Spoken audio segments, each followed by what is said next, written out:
Okay, guys, if you're removing a starter on a BMW, let's say the 2013 X3 with the N20 motor, and there's like a plastic wire harness here, it's a lot easier to get the starter out if you drop this. In the car, it's gonna, if you're not familiar with these cars, it's like a nightmare. So that's why I'm making this video. Engine's on the stand. All right, I already took the intake manifold off, but I'm just showing you how to take that, this plastic wire harness setup over here off the intake manifold. On this side, you're gonna see, now from underneath, you're gonna have clips. All right, let me show you them. They're right here.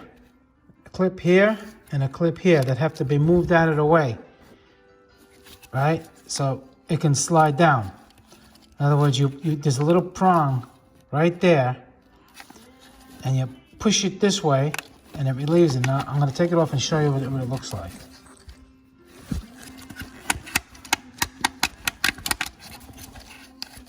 It's ridiculous why they do this. So many wiring, but okay. So basically, these are the, I gotta make sure. Okay, this one, see it? Has like a little prong here. This one has to be pushed in, and this one has to be pushed in, and then it just slides off. See, it goes into here and here.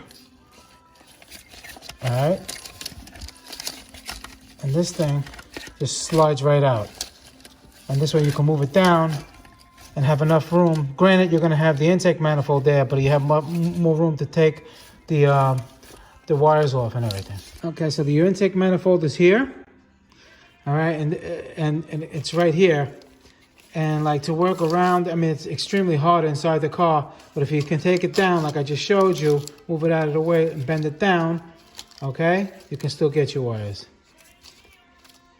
All right, now this is the driver's side of the car. So you get an idea. That's the front, that way. All right, hopefully that makes sense to you guys.